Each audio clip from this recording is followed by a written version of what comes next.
Bonjour! Comme technique, aujourd'hui, je vais vous montrer comment on peut faire un montage provisoire à l'aide d'un peigne du type Cast-On Comb qu'on trouve avec les machines Brother comme la mienne.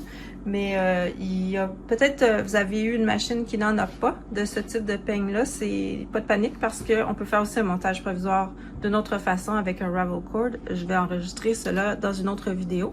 Mais j'utilise bien cet outil. Donc celui-ci, il fait à peu près une vingtaine de pouces.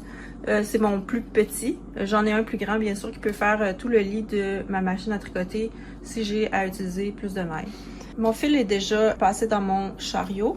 Puis là, ce que je vais faire, c'est que, supposons que j'ai une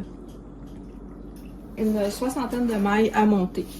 Donc, ce que je vais faire, c'est que habituellement, bon, on va se centrer. On va prendre les aiguilles qui vont de 0 à plus 30. Je les avance un petit peu, puis j'avance aussi de 0 à moins 30.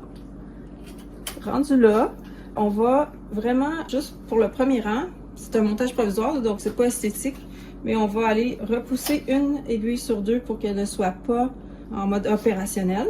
Ça va pousser la dernière aiguille du nombre de mailles que je vais sélectionner, mais c'est correct parce qu'au prochain rang, je vais bien faire attention de la ramener. Voilà, j'ai la moitié de mes aiguilles qui sont sélectionnées, donc une sur deux. Je choisis ma tension, puis j'y vais avec un premier rang.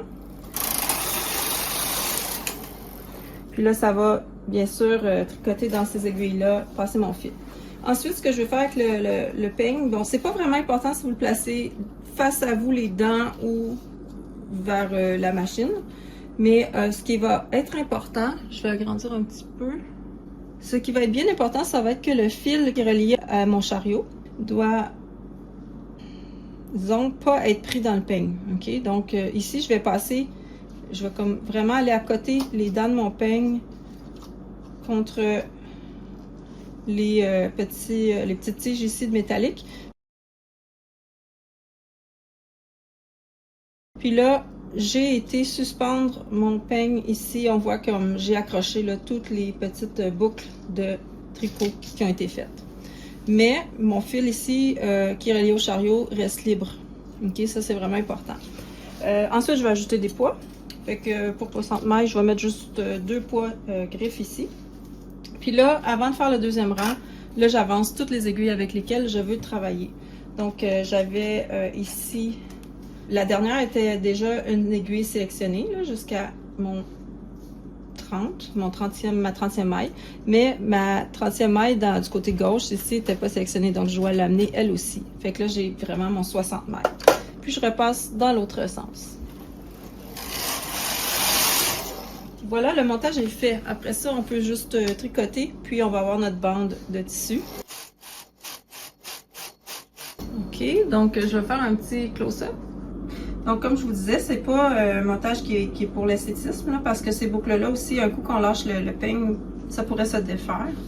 Mais comme tel, ça va être suffisant pour faire un ancrage pour la suite d'un ouvrage qu'on travaille avec notre vraie laine. C'est important aussi de faire quand même plusieurs rangs. En particulier, là, si comme moi, vous travaillez dans cette cas-ci avec de la laine acrylique assez glissante ou de la laine de type dentelle lace qui est vraiment fine, ça se défait plus facilement. Donc, faire une bonne dizaine, même plus de rangs, si c'est pour ensuite travailler sur un ouvrage, puis on veut avoir vraiment un bon ancrage.